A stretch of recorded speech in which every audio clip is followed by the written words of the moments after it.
Oras na naman ang pagpapakain ng mga alaga at medyo hapon na dito sa amin. Medyo padilim na oh. Sama-sama nga pala yung mga pabo natin dito, manok, kambing natin nandito rin sa loob. Pagpapakain natin ngayon, yan, purong mais. Kasi itong mga alaga naman natin, naka-pre-range to, galing sila dyan sa labas kanina. Nangain ng mga damo, mga insekto, at yung mga bunga ng mga prutas kinakain din nila. O, galing sila doon. Ayan. So pagkahapon na, pupapasok na yan dito para pakainin natin. Sama-sama sila dito kasama ng mga kambing natin. So ayan. Oh. Ang paraan ng pag-alaga natin is ganito lang, naka-pre-range lang yung mga manok natin. No, kaya kahit na more on mais lang yung pagkain natin, ay walang problema.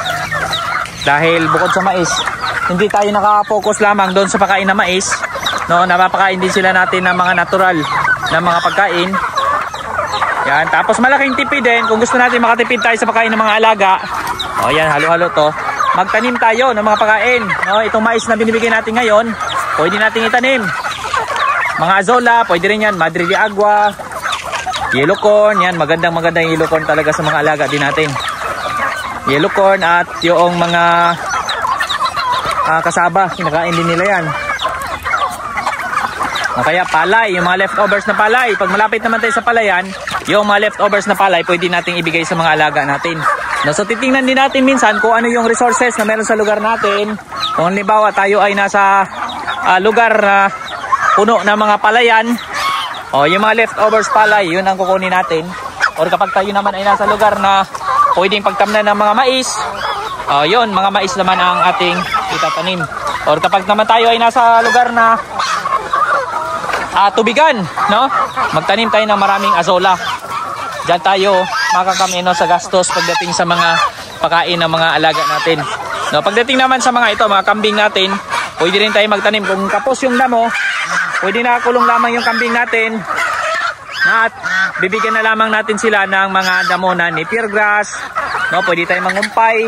Tulad dito, ang lambat namin dito, ayan oh, Madre de Cacao. Kasi yung mga dahon na Madre de Cacao, kinakain din ng mga kambing natin yan. So, subukan natin kumuha. Ayan, oh. Bigay natin sa kambing, oh. Oh, may mga kambing tayo kumakain ng Madre de Cacao. Oh, ayan, oh. Oh, yan naman ngayon ang babanata ng mga kambing natin. Madre de Cacao. Yan yung nakapalibot sa lambat. O kaya ipil-ipil. No, pero itong mga kambing, pang merienda lamang nila itong mga ganitong dahon. Hindi po pwedeng ito ang purong kinakain nila. No, kailangan meron silang mga nakakain din na ibang klase ng mga damo, mga pagkain na pwede nilang kainin. No, katulad niyang mga nasa labas. O, may mga baka rin tayo dyan. O, ayan o, lakas kumain ng Madre de Cacao. O. Ang pinaka-best din sa kambing, kung halimbawa nakakulong lang sila at purong papakain lang natin, dadalhan lang natin sila ng pagkain, napier grass, maganda rin. O kaya yung Madre de Agua. Yan, maganda rin yan sa mga kambing natin. Ayan pa, kuha pa tayo. Ayan o. Ayan, naabot na lamang natin pagkain natin sa mga kambing o. O, ayan, may kambing pa tayo dun sa labas. At nandun yung baka natin. May mga baka tayo, marami pang damo dyan o. So, marami pang makakain itong mga alaga natin. O. At so, napaka-sweet pa nga ng mga kambing natin dito at manok o. Sama-sama lang sila dyan. So ayan o, ang lakas kumain ng ating mga alagang kambing. Actually itong mga kambing natin kanina galing na to doon sa labas, sa damuhan. Ngayong hapon lang umuwi na sila. Tapos pag nagpakain ng manok, dito nakikisalo na rin, sumasali na rin. O ayan pa, marami pang mga Madre de Cacao dyan. O, ganyanin na lang natin yan o. Sila na bahala mag-abot dyan. Si manok natin mukhang gutom pa. Ito, may mais pa namang tira. Ayan. So, bigyan pa natin sila. Ayan, o. Gutom pa nga sila. Ayan. O, gansa natin, nandito rin. Gansa, manok. Ayan. So, pwede naman tayo magparami ng alaga na makatipid lang, no, yung paraan kapag ganito nagtatanim tayo. Mga sisiyo naman, pakainin natin yan ng mga pwede bigyan natin ng feeds yan. Ayan o, may sisiyo dyan na halo. Kaso hindi na, ngayon lamang yan na pisa siguro yan kanina. Yan, nakikisalo na rin dyan. So, Ayan. Kapapatay ng Madrid Cacao at gustong-gusto ng mga kambing natin to. Ayan oh. Medyo makulimlim na rin dito sa amin. Ganitong oras. Ayan pa oh. Butin natin. Ayan.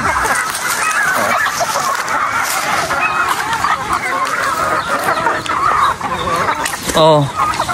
Oh, ayan. Kainin pa ng kambing natin yan. Oh. Okay.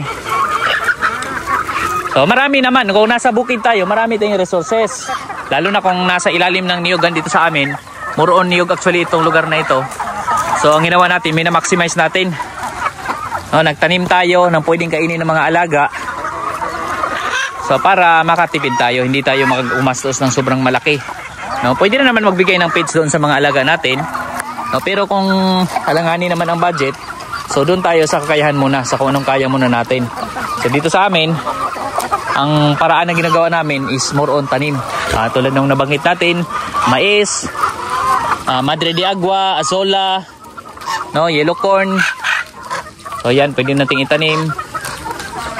Maging mga saging, kinakain naman ng mga baboy yan. Madre de agua, baboy naman yan. Tapos yung mga napier grass, kinakain ng mga alaga natin.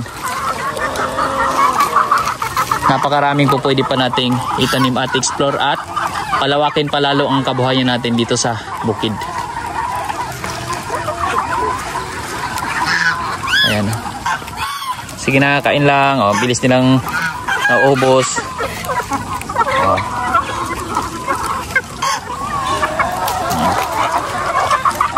Ayan, sige, kain pa.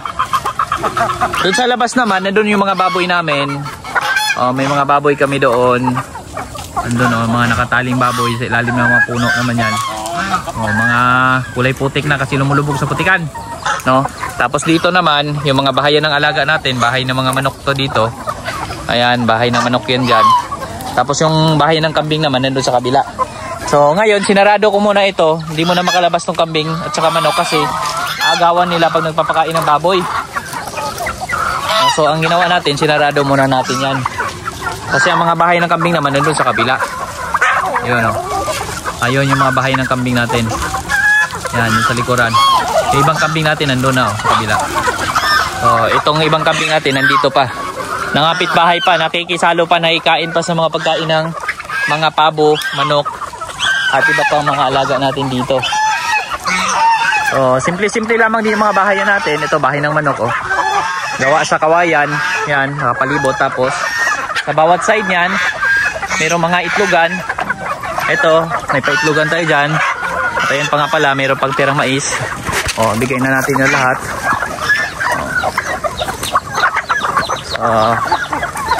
Ayan, halo-halo din. Kahit mais, kinakain din ng kambing yan. So doon, may mga paitlogan tayo dyan. Mga puno. Dyan lang yan. So nakakalat lamang. Pero pag ganito nakadami, madalas yan may mga nakahalo na nangain ng itlog. Kaya ang best pa rin yan ay incubator kapag gusto natin mas dumami. Pero so far may mga napipisa naman tayong mga sisiw din dyan. So observe na lang natin kung maparami natin. Kasi ang mga kuan din naman dyan, ang mga challenges pagdating sa mga sisiw na ganito lang na pinapakawalan, posibleng kainin ng daga or pagdating sa mga baboyan, kainin ng baboy. So kaya mas maganda rin na pag nagparami tayo, ilalagay natin sa loob ng incubator at ikulong muna. Pero sa ngayon, since tag-ulan, hinahayaan lang muna namin dyan.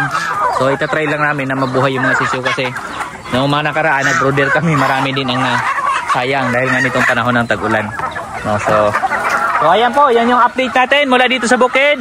At makulimlim na nga dito sa amin ngayong hapon. Muli po sa inyong lahat, maraming salamat po.